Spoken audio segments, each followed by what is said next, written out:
Shalom,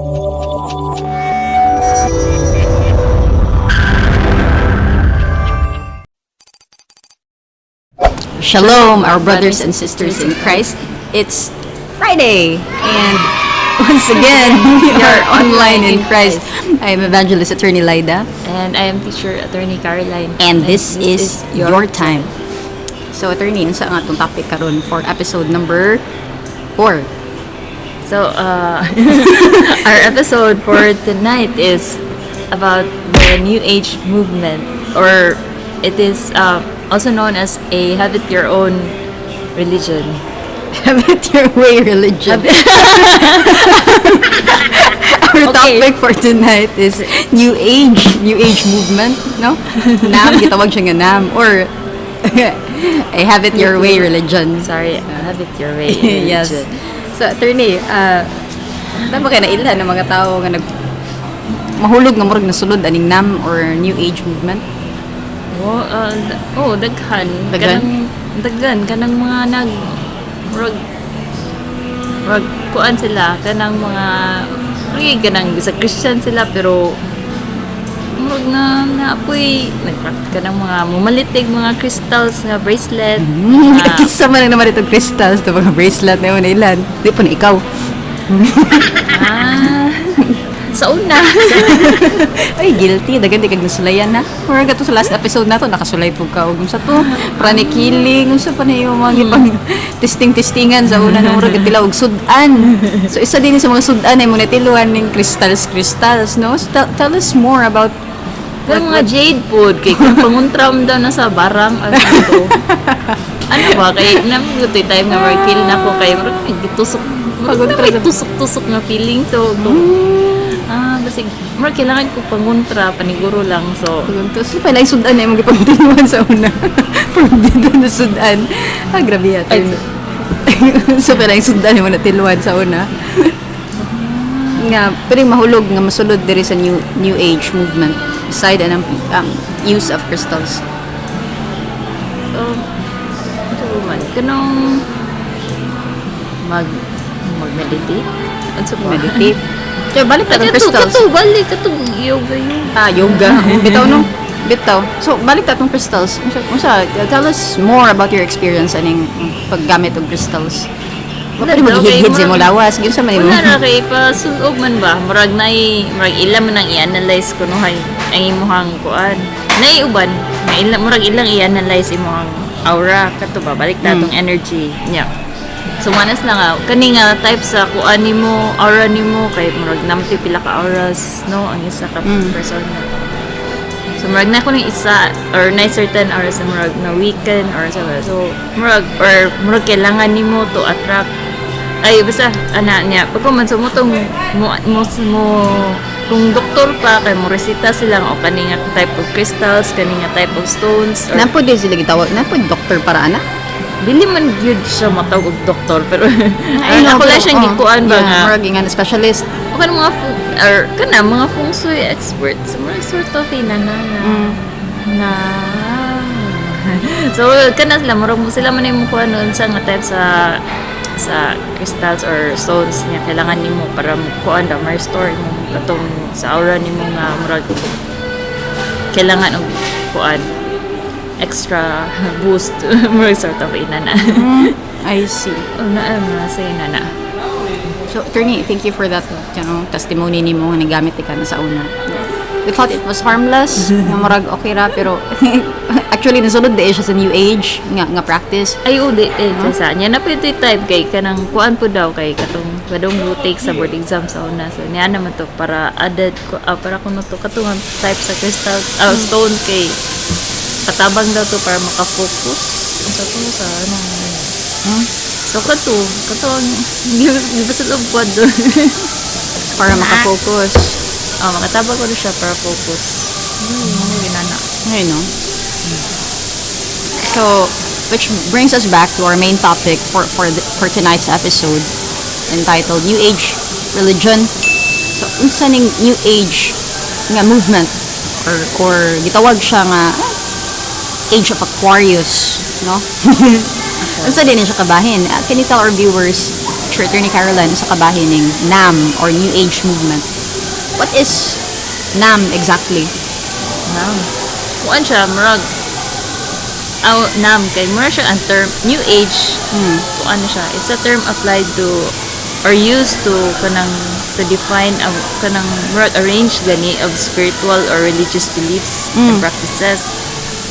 Kuan man gud na siya. Mo taning kog range of religious beliefs and practices kay mura siya collection man gud siya of kanang kuan kato Eastern influence metaphysical thought systems.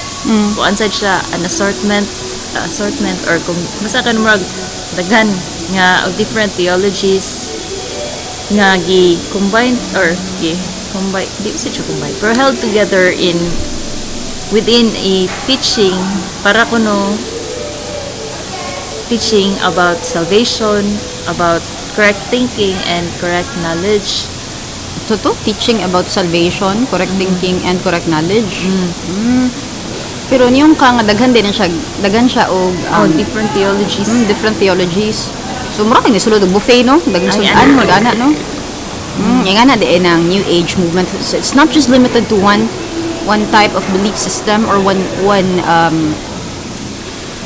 practice no na ay bearing or nailining sa sumala sa ilang kultura or sumala sa ilang relihiyon. Kaya daghan na siya klase-klase din and it even involves no kanang mga intellectuals nga napoy ilang kaugalingon nga mga mugna.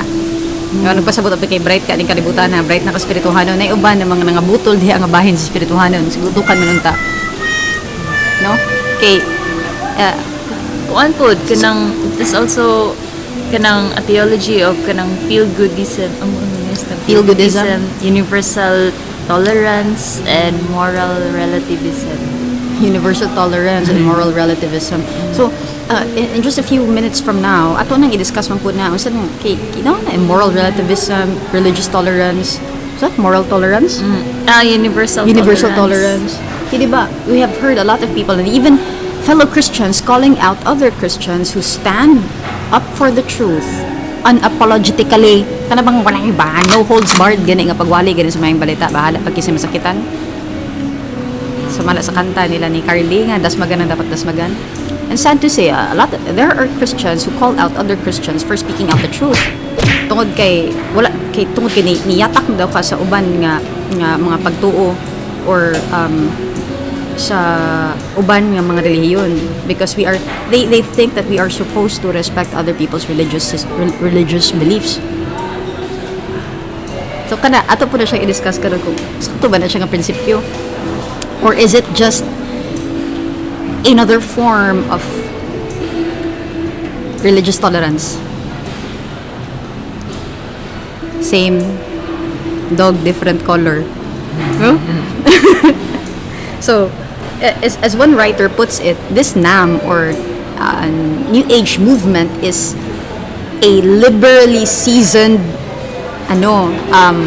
doctrine that is centered, that is focusing on self-centeredness.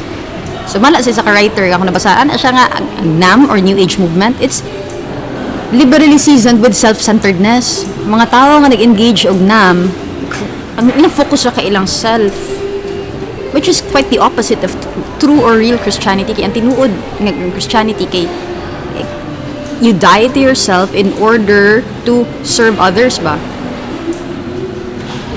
Ito gimo ni Lord Jesus, di ba? Iyang deny ang iyang kaugalingon even to the point of death. There was self-denial and submission, complete submission to the will of the Father even to the point of death in order to give life to us.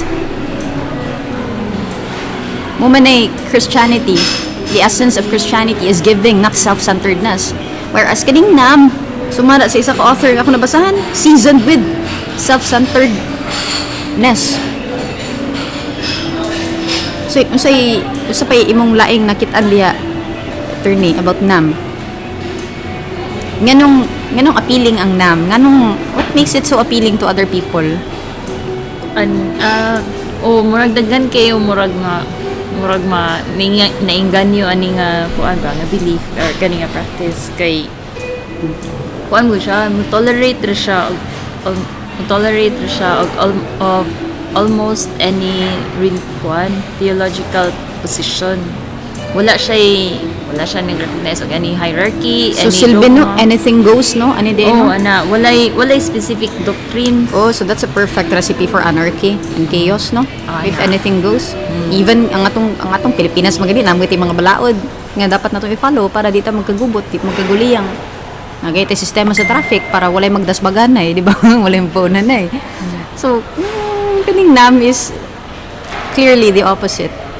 Oh, kuan sad kanang it opposes the Christian belief na or ilang gitawag nga narrow-mindedness daw of Christianity. Narrow-minded Kay- ang Christianity. Oh, kay di ba Christians believe that Jesus is the only way to divinity and yeah, And salvation.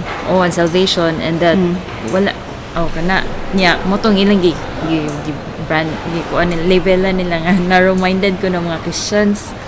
They also believe that there are no moral absolutes. So meaning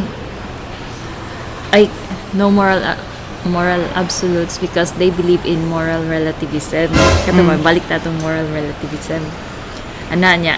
So, when you say moral relativism, can you tell the audience about, can you tell our audience about moral relativism, attorney? Mura ba na siya kanang bali subjective nga concept sa morality mo na pasabot ni moral relativism? Kuan ba kanang they believe that there's no universal or absolute set of moral principles.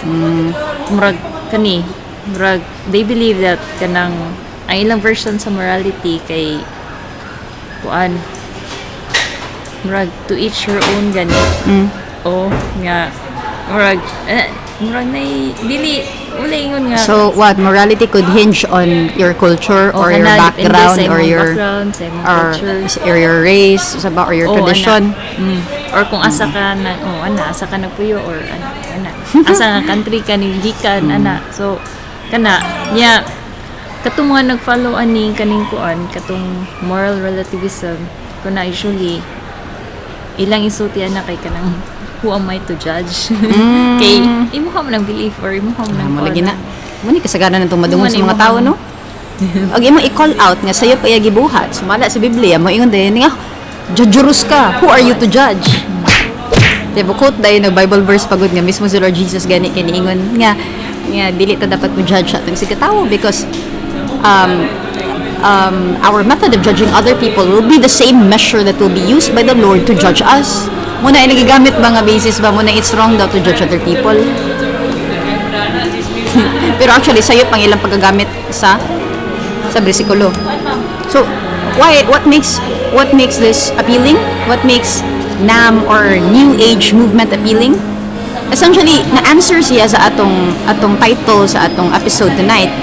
Diba? Ngayon nga ang NAM or New Age movement, it's a have it your way religion. What makes it so appealing? It's because anything goes. You can have it your way.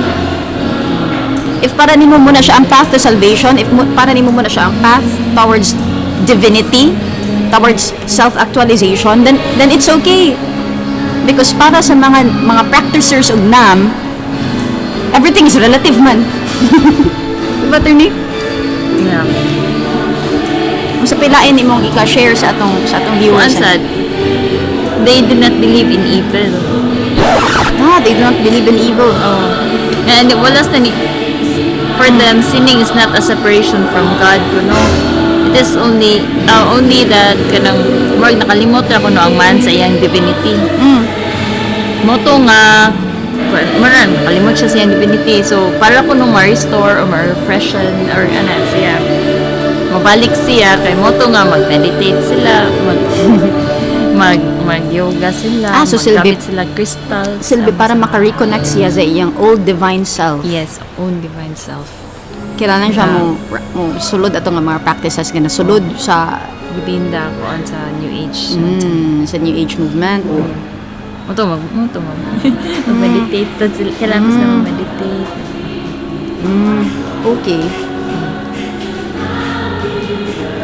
Para ni mo, attorney, unsa man na siya? Is it something that is taught by the Bible?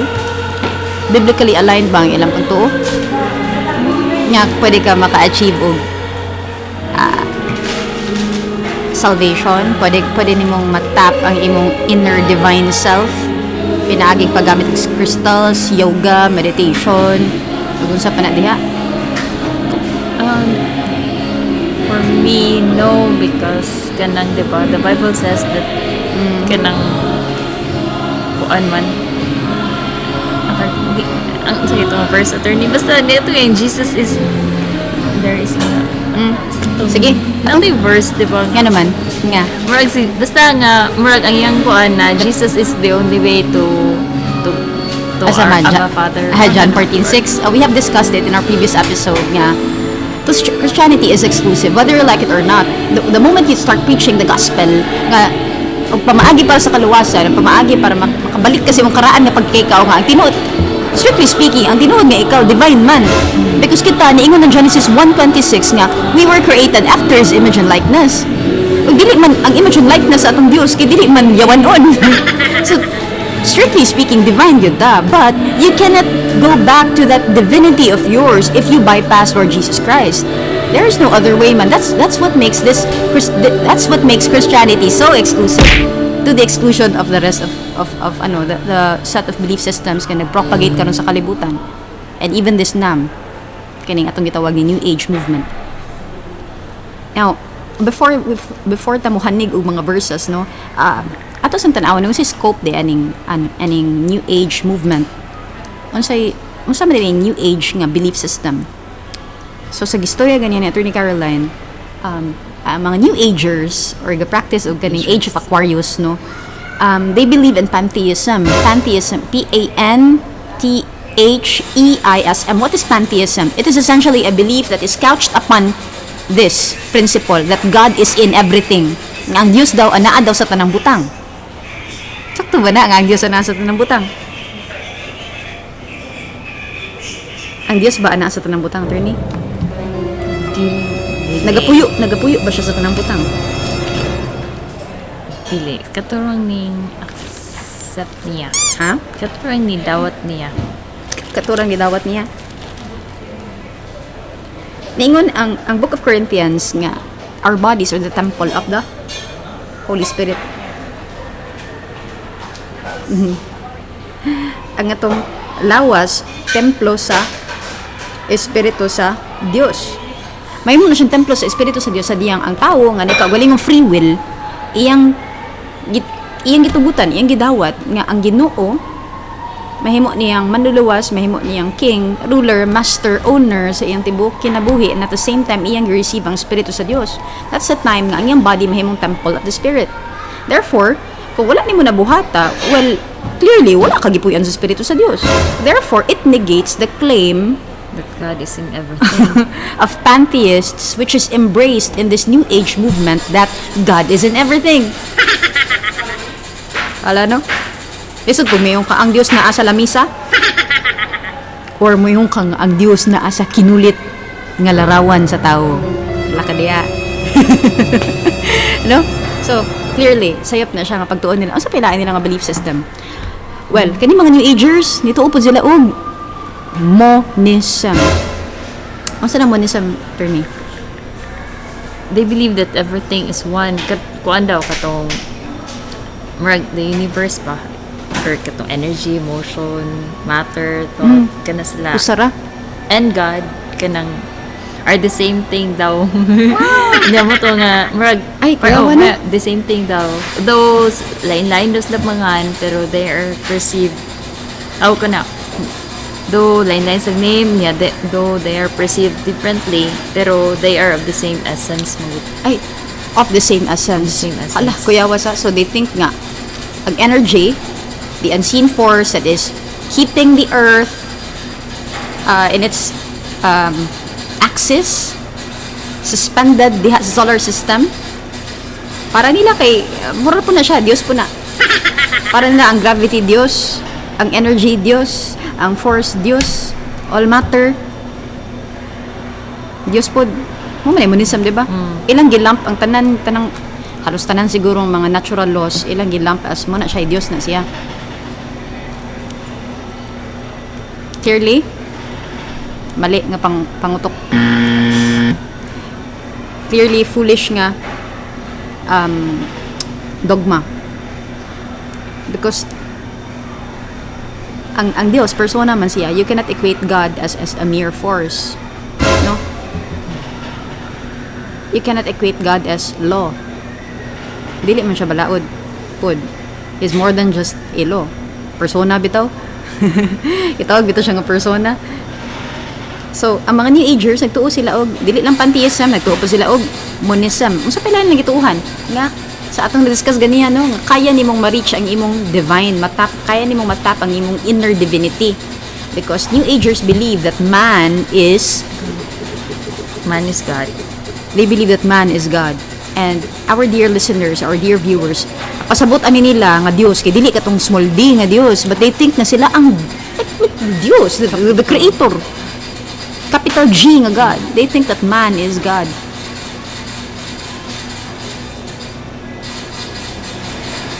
O sa pelaay na lang nga kuan part sa ilang belief system. Kuan po, the mind creates the reality. So, kung sa iyang gituhuan kay mo daw na reality niya. Mind creates a reality. But what does the Bible say about that? A reality is connected with the truth. The truth is always connected with reality. What is real is always true. Ya kani atong utok na usahay sa mutag wala ni napuno sa pulong sa Dios, magmugna man siya iyang kagalingon nga realidad niya. So dili gid ni sakto nga doktrina ni niingon nga ug unsa gi-create sa imong ug unsa gihunahuna nimo moy mahimo nimo reality, because when you speak about reality, it's always connected or it's always appended with the truth. Og ang truth, persona man na, si Lord Jesus ang gyapon na pasabot. Ang tanan nagistorya, tanan nagitudlo ng mga prinsipyo ni Lord Jesus, muna siya ang atong realidad.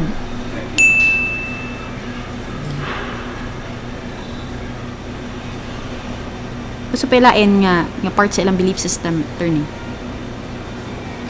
Kuan po, ang para po ma-validate daw nilang ang truth daw kung sa to, kung murog mo base ko na siya sa one's own experience.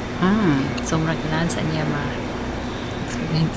So, tanawa, these New Agers also distorted the very definition of truth. Kaya para nila, kung sa'yo kamatuuran mo, depende na siya, experiential di ay. Truth, for them, truth is experiential. If you haven't experienced it for yourself, then it is not the truth. So, para nila, marag opinion na nimo kung sila mismo wala ka-experience na. Ingon ana sila.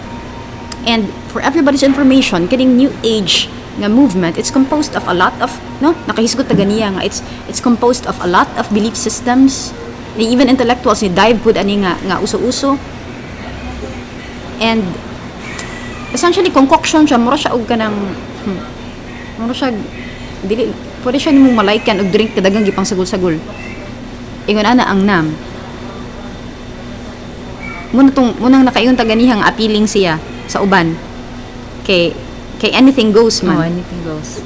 Kung unsay mo haon sa ilahang gusto or ilang ganahan. And the reason nga nanibutho ning nam, it's because ang bearings gud ni niya gikan ni siya sa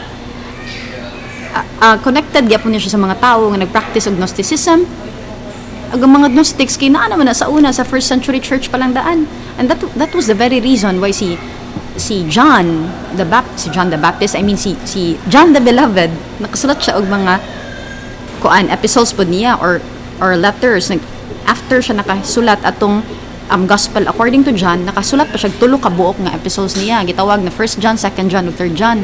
Ug essentially ang content atong especially katong sa first epistle niya kay namadlong siya ba sa church nila kaniadto. Why? Because ang mga doktrina, ang mga prinsipyo ani mga Gnostics nga sa atong panahon karon tawag gyapon nga mga New Agers or nga nagpractice sa New Age movement, ilang pollute, ilang corrupt ang teachings ni Lord Jesus Christ, nagi-pass on niya sa mga first apostles o sa mga workers, mga ministers sa ilang time.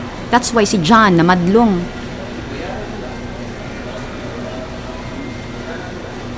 Kay ang Gnosticism ni attempted og penetrate sa early Christian church. Kay wala may bag-o ning kalibutan na. Gnosticism ilang tawag ato sa una. Karon mas daghan na, dili lang Gnosticism, pero daghang kay mga practices nga dili mao, daghang kay mga doktrina nga dili mao nagilump together as one ug gitawag nga New Age movement. No?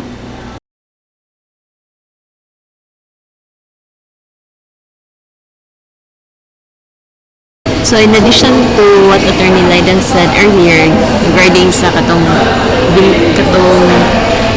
New Age branch sa New Age movement or belief nila that man umrag katong nga man is God nasa fall under din ha nga katong kuan marag evolutionary godhood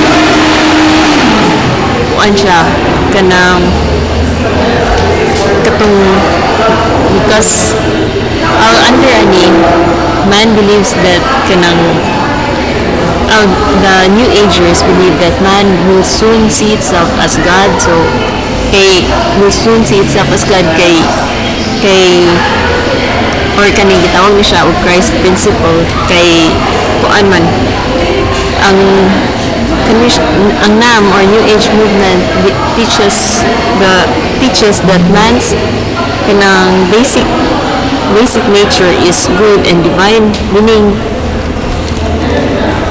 he has divine qualities. So muna nga katuloy duo sila nga kuan siya, pero ni contradict ni siya sa word of God or as stated in the Bible because di ba naka niisulti biya nga na that we are sinners and that our nature is corrupt. Ano niya? So okay. So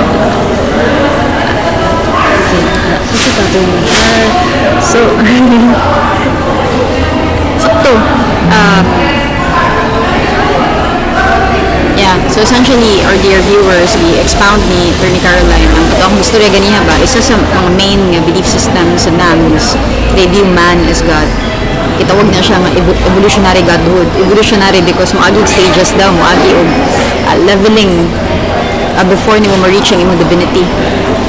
O pamaagi para ma-reach nimong divinity katong several practices nilang ipang ilang ipang apply, no? Like katong they practice katong astral projection wherein kanang i-train nila ilahang self, ilang spirit na mo separate sa ilang body para mo travel around daw ana. Ayun. No, napa kay ika-add about anang astral projection natin. Salida man ako hinumdumanan na tungin si Dus. Nang sa dito. Wala ko tanaw to. Kuan kanang ang katong limot ako sa characters basta kay nag-involve po siya kanang pag-travel gani out of the body experience bali ni travel ang spirit sa katong main character anak ng movie, and then tungod kay wala to Kristo, wala to kasabot sa katong puro nga concept sa salvation, so kuya kaayo iyang gi-empty ang iyang vessel, so pwede kay ang apuyan og lain nga espiritu, so ito siya ning tabo so nasapian siya or nine isud sa iyong body.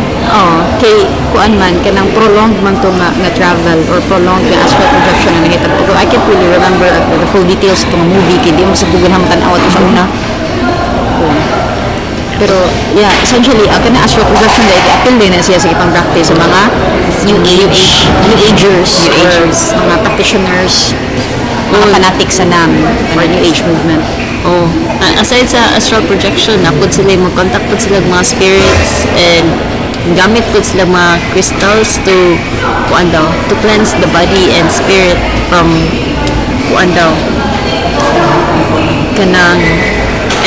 to cleanse and purify the body and mind's energy system.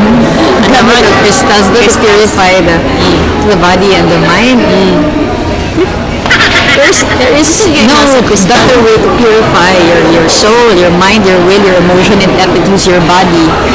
Wala na yung pamaagi. Tulong sa Diyos yung makapurify ni mo. Dili na madala o crystal, oy. Diba ito ni?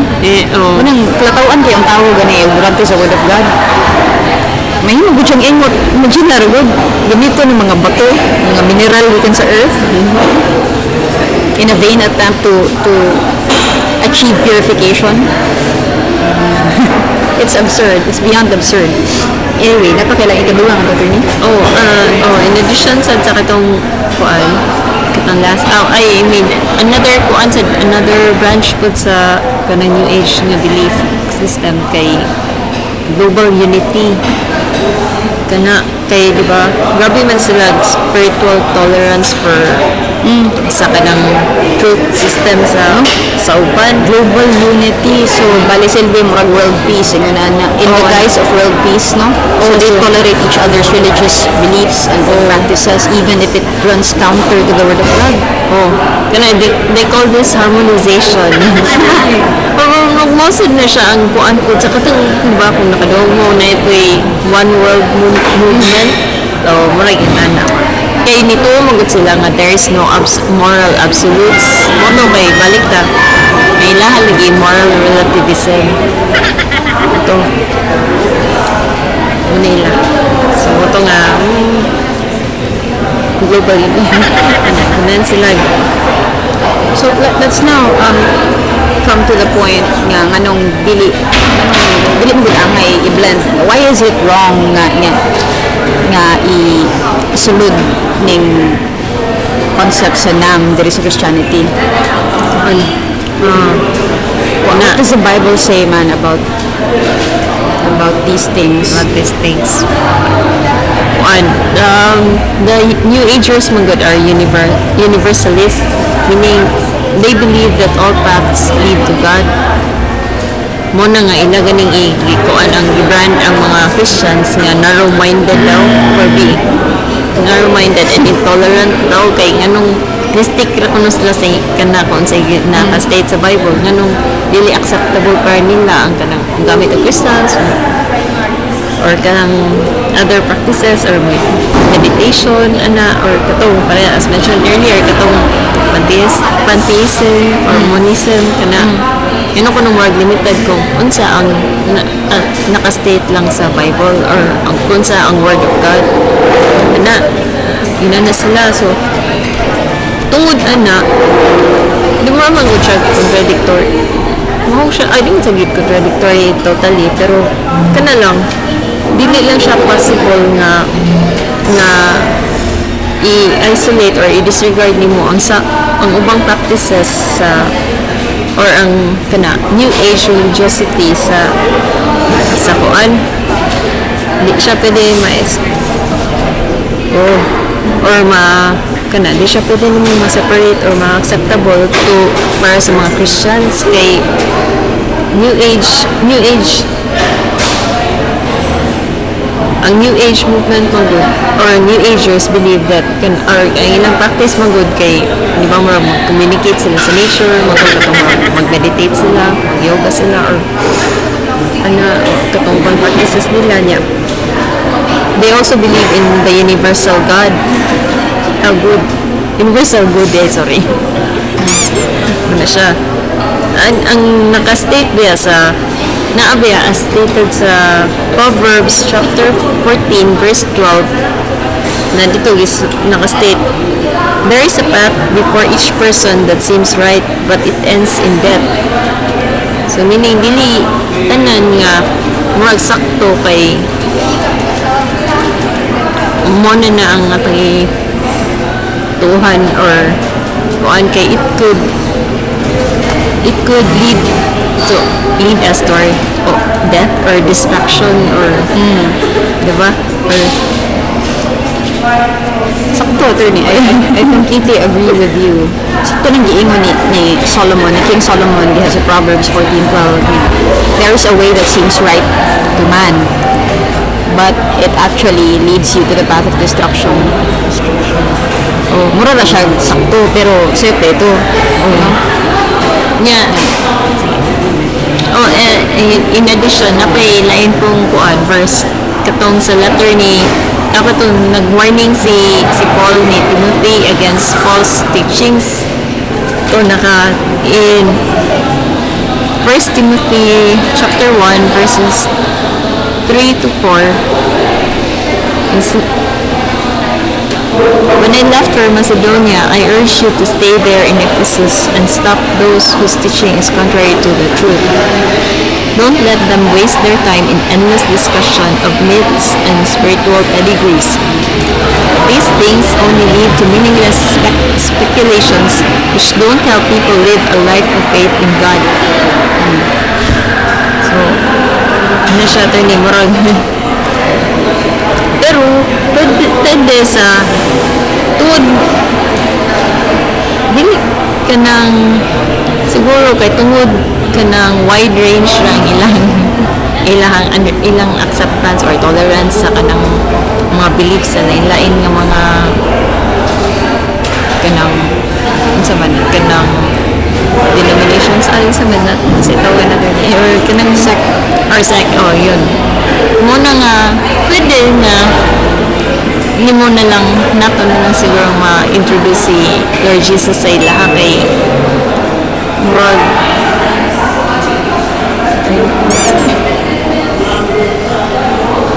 no? So, gibasa ni Attorney Caroline, karong baguhay lang. Mismo si Paul. Paul was in prison when he wrote this letter to Timothy. Timothy was a bishop of Ephesus. Iyang ginan si Timothy ba nga, before I left for Macedonia, ginan ikaw nga, klaro kaya akong habilin ni mo nga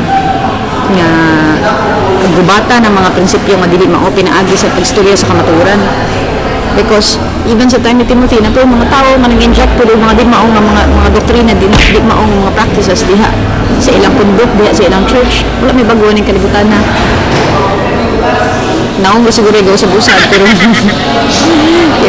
mura sige kung mga espiritu ang galihok kaning kalibutan na even during the time of Timothy mausad ang mando mo mausad ang reminder ni Paul sa iya. Essentially, no, why is this new age movement wrong? It is wrong because it is blurring the lines of faith. This new age movement, this new age thing is blurring the lines of faith. When I talk about faith, I'm referring to the God kind of faith. Dili ka ng tinuhanan ng klase sa pagtuod, not the human level kind of faith. And sadly, a lot of intellectuals are falling for this trap ba. Yan naman, di man sila, they're not educated with the Word of God. Wala man sila, they're not knowledgeable of the Word of God man. Puno kami sila knowledge, anong kalibutan na. Munang, huwag na mag-o nga murag, uso, para yan ang mga yoga-yoga, uso ko na diha, sabay na yan, hindi teach, ano ito. Dili nila maka-counter-check diha sa truth, diha sa pulong ng Kristo, whether or not sakto pa ba na, or mas hinahinay sila bira. So, dili mauna mga teachings. No? So, di man sakto na why is it totally wrong to blend these principles from New Agers diha sa Christianity? Because magdugang na og kalibog sa utok nimo, especially kung bago pa kang Kristohanon. So, yeah. Gakaon pa ka sa word, then here comes mga bago na mga doktrina nga ipasulod diya sa imo na ikaw huyang pa ka, di pa kayo klaro imong foundational diya sa pulong.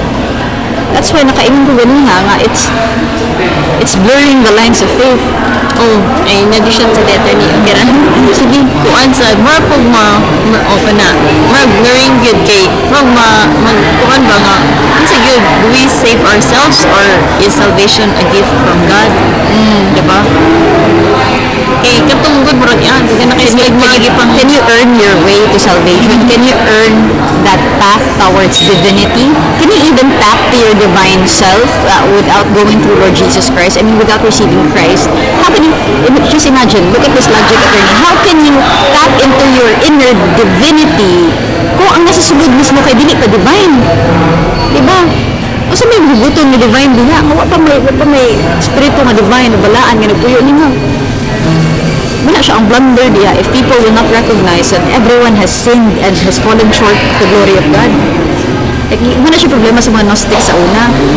Kaya ng mga Gnostics, nagagawin po na sila nawala, naman po na sila karoon. Matao ba nga, maski, they hold their intellect as more supreme than the wisdom of God. Wala halos na lang ilang pangitaan ng gusto, pangitaan lang ebidensya, pangitaan ko nila rationalization. Pero yun ang rationalization di pangita, kuto ra po sa standards pangutok sa tao. Ang utok sa tao maglisod og bukod sa utok sa Dios. Ug wala ka espiritu sa Dios, maglisod og bukod ng imong utok diha sa pamuna-una sa Dios. Sige ay kadugang ni attorney. Okay, magbalikan na to yung istorya ganiha to. You made mention about intolerance sa mga Christians diha sa lain-lain nga belief systems. You made mention of that. At this point, siguro na okay naman siguro mo adto na to sa conclusion na to, no? Or is there anything you want to add pa diha sa diha sa belief system nila? Ano ko kay parang nila, di ba, kay tungod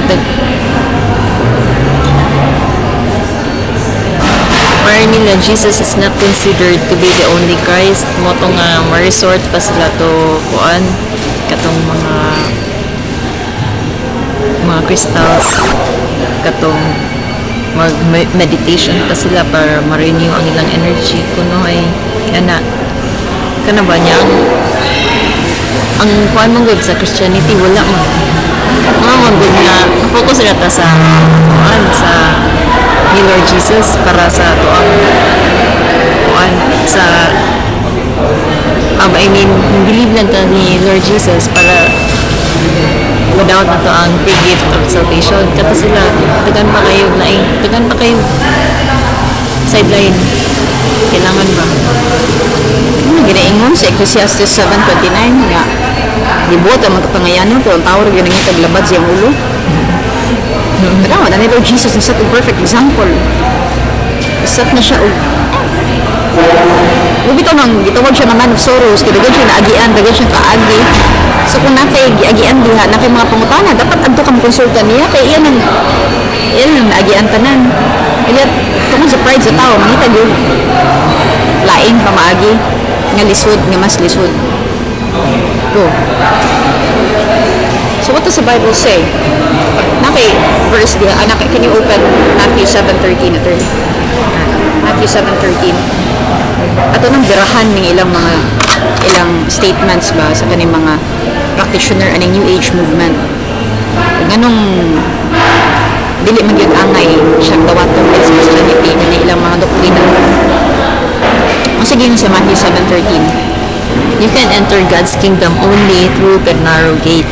Through the narrow gate. The highway to hell is broad. And its gate is wide for the many who choose that way. But sige but the gateway to life is very narrow and the road is difficult and only a few ever find it. The gateway to life is narrow. Nga na siya narrow because wala laing dalan lagi. Siya ra. Lord Jesus lang. Wala laing dalan. Di ka pwede mo agi sa dalan ni Confucius, ni Lao Tzu, ni isa pa na diha. Mahatma Gandhi. Di ka dapat mo agi sa dalan ni Siddhartha Gautama. That's why it's called narrow. Sumala sa Matthew 7:13. Contrary to what Oprah Winfrey has been, telling people nga, hey, there is salvation outside Lord Jesus. And to think nga kana si Oprah Winfrey, she grew up in a Baptist community. She grew up in a Baptist na family, Baptist na siya background. But over the years, tungkol sa garbo ba, nag-embrace siya o New Age nga mga doctrines, mga principles.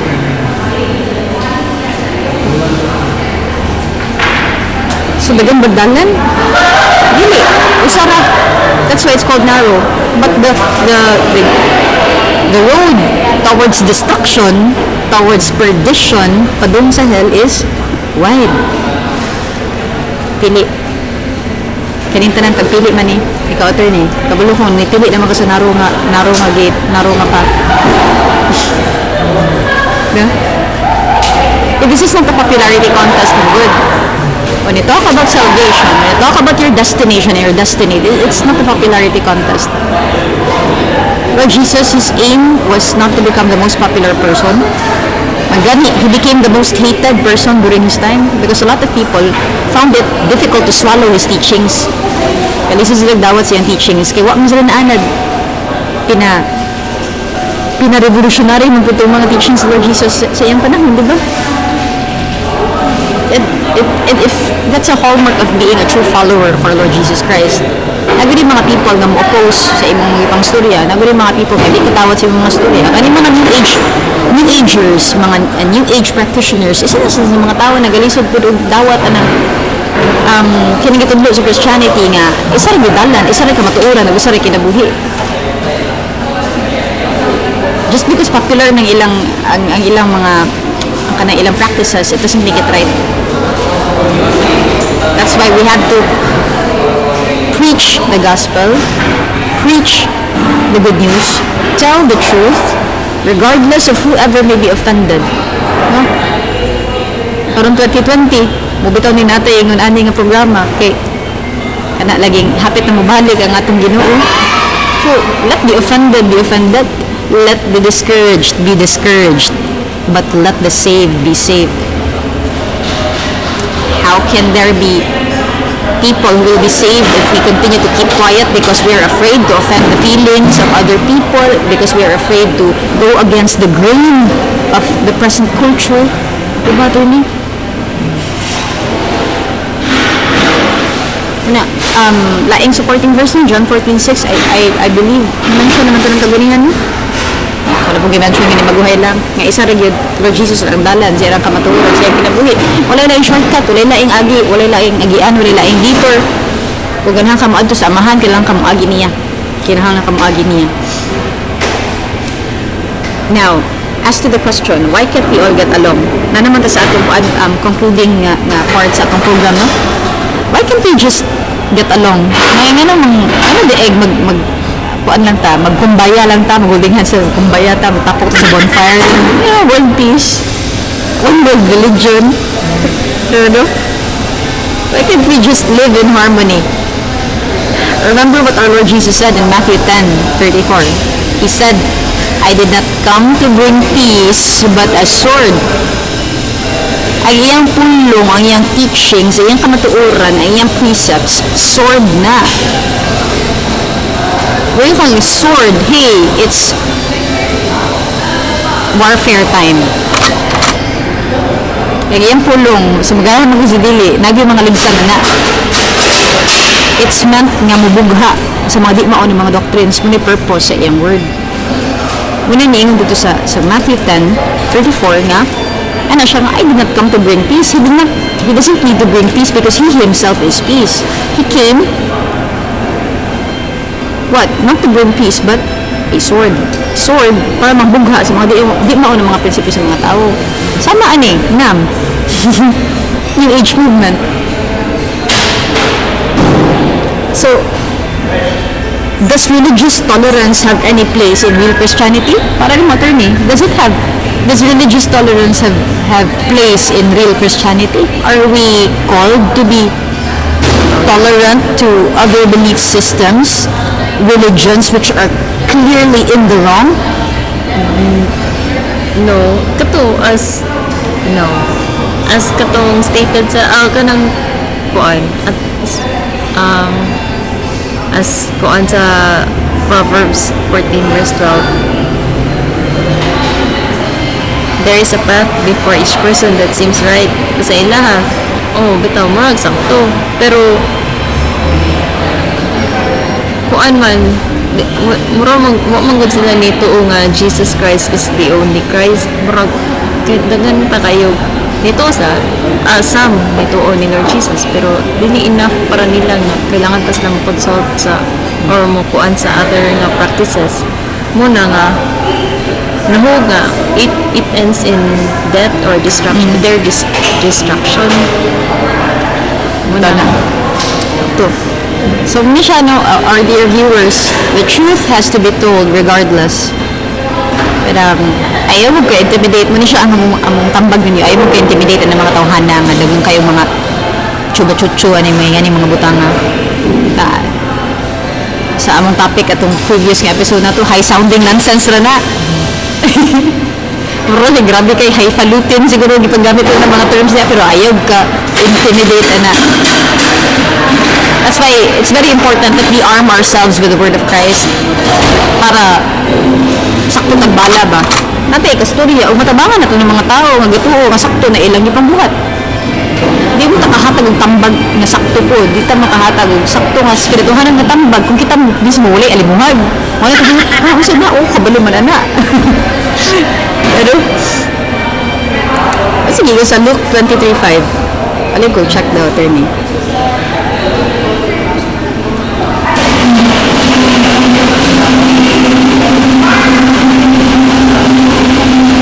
Then they became insistent that he is causing riots by his teaching wherever he goes, all over Judea, from Galilee to Jerusalem. My dear listeners, turni ka na nga time ba? Kanang niyatubang na si Lord Jesus gani kay katong gidakot na siya. Ang palag to mga Hudiyo ba nga, kinahanglan din na siyang ipalansang, kinahanglan din na siyang parusahan kay kani ang mga teachings mo ni kainin mo nang gabugot ng mga tao. Ang gigamit kong good term sa NLT kay riot, Magina. As lang as he is causing By his teaching. oh, he's causing riots by his teaching. Kung namin mag-riot to sa mga ipang tudlo, for as long as ang kamatuoran ang mga tudlo pasagdai, dili na bag-o. Lord Jesus po lang kasunay piniging na nagagulat ng mga tao matungo sa ipang tudlo nga. Dalisos lang dawat. Kaya naman, ang ipang tudlo kay ni sungay man sa flow. Wala man siya di go sa flow.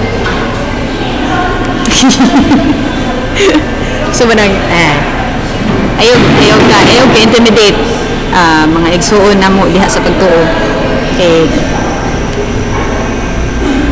bahala pag kinsa niyo ang giatubang diha, pero kung dili mao ang iyang tinuuhan ayaw kahanmo og istorya sa kamatuoran.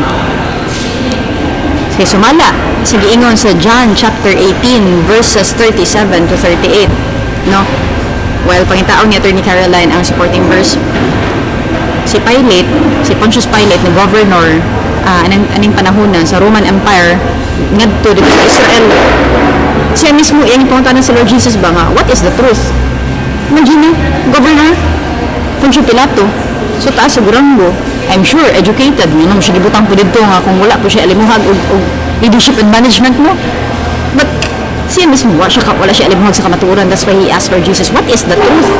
Ano ba ko basa, attorney? Sige, ingon. 37 to 38. Pilate said, "So you are king?" Jesus responded, "You say I am a king. Actually, I was born and came into the world to testify to the truth. All who love the truth recognize that what I say is true." "What is truth?" Pilate asked. Then he went out again to the people and told them, "He is not guilty of any crime." No? So there you have it. Clearly, Pilate didn't know the truth. Despite his stature, despite his position as governor sa Roman Empire, dito nga province, dito nga lugar sa Israel, wa siya nasaya sa kamatuoran. That's why he asked Lord Jesus, "Ano the truth?" Kaya ginam siya Lord Jesus nga, "I came here to testify to the truth." Ikaw, igsuon ko, anong naamang ka sa dapit mo asa kagibutang? Are you testifying to the truth or are you going with the flow? Sumala sa unsay popular. Ano? So, in conclusion, remember, Satan uses the wrong mindset of people as his stronghold. Yan ginagamit nga headquarters ang sayop nga panghuna-huna sa tao. Diha siya nagtukod og stronghold. Sa mga sayop nga prinsipyo, sayop nga panghuna-huna sa tao. Muning, baka na ibutag storya sa kamatuoran. Regardless of kung sa ma-offend. Once again, we would like to emphasize, ayaw kahadlok, tell the truth regardless. Let the offended be offended, let the saved be saved, let the discouraged be discouraged. Ang last na supporting verse para niya itong concluding statement karon is sa 2 Corinthians chapter 10 verses 3 to 6. Isa atong yung ganyan, ano mo butang nagstorya ni mga butanga, anong makayon niya mo nga nang sungay ta sa ilang mga doktrina. Actually, kinalan yung sungayon ang mga di mao nga doktrina. Nga naman, kasi Satanas, yan ginagamit ni headquarters, kaya kanang di mao na mga pagtulunan, kanang mga wrong nga mindset sa mga tao. Muna, diya siya nagbutang og headquarters niya sa imong sayop na panghuna-una. At That's why, kinahanglan isabwag yun ang kamaturan, kinahanglan istorya ang kamaturan. Haron na si Satanas, dili niya magamit nga kuta ang utok sa tao. So, manang kinahanglan kita po mismo, para di po ta ma-influensyan sa yawa, dili ta mahimong unknowingly nagpagamit as headquarters, para di na mahitabo, kinahanglan ito ipuno ang itong mind diha sa pulong ni Kristo. Ang sige, ingon sa 2 Corinthians chapter 10, verses 3 to 6. We are human, but we don't wage war as humans do. Yan si Paul ba? Kasi tawag ka, no? Attorney naman, tayo dugo na tayo unod. Diba, tuslopon ikaw, kaya makafeel ka nga dito tuslop ikaw. Because, nagsulong po mo flesh, but ang napuyo sa ato is Espiritu sa Diyos. So, that also makes us 100% divine. 100% human ta, and at the same time, 100% divine, or aduna tayo hypostatic union sama ni Lord Jesus. Pero niya si Paul nga, masking pagtao, kaning gapuyo, pag-unod ang atong vessel kay yun ani ka fragile, pero we do not wage war as humans do. Nga naman, kita, spirituhanan ang warfare na itong gigamit. Padayon na, sige yun. We use God's mighty weapons, not worldly weapons, to knock down the strongholds of human reasoning and to destroy false arguments. Na, mismo si Paul, ano siya nga, kinahanglan nga ang gamiton na ito nga pamaagi, dili tawhanin ng pamaagi, pero Diyos nang ng pamaagi para sa usaman, para i-knock down ang false nga arguments ug Strongholds of human reasoning. strongholds of human reasoning. Ang kani human reasoning, it is a stronghold. Hindi mo only human reasoning, it is a stronghold. Diha mo nagamitan mo na siyawa. Bubutan mo na yung mga tao, tingnan na kayo mong sinyawan, tingnan mo na siya gahi, tungkol mo na siyang safe na mindset ba? Diba? Pero yun, ito yun. We destroy every proud obstacle that keeps people from knowing God. We capture their rebellious thoughts and teach them to obey Christ. Wow. Wow. We destroy every proud obstacle that keeps people from knowing God, and we capture their rebellious thoughts and teach them to obey Christ. Essentially, that's what you are doing every time you are speaking or telling the truth.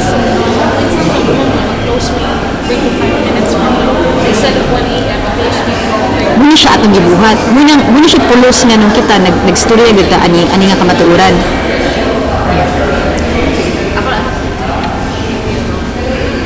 Verse 6, and punish everyone who remains disobedient. Ay, niskip ko. And after you have become fully obedient, you will punish everyone who remains disobedient. Maski dito lang to sa verse 5. You cannot expect to destroy the false arguments of people kung magpakahilom rata, di ba? Because we're afraid nga maka-offend taglaing tao. Because we're afraid nga bihaan tag mga friends nato or pamilya nato. Huwag tinuod ka man higugma sa imong igsuon, sa imong higala. Kabalo ka nga sa iyong tinuuhan, kinahanglan gud mo siyang istoryahan, kinahanglan nimong tuluan. And there's no other way para ma-destroy na siya ng mga dimawang mga prinsipyo. You have to use the word of Christ, because ang word of Christ, kitawag na sa Hebrews chapter 4 verse 13 as sharper than the sharpest double-edged sword. It's not only active, it's not only alive, it's not only powerful, but hait ni siya. Ganang hait, kaya ganito nagipagbugha. Hallelujah.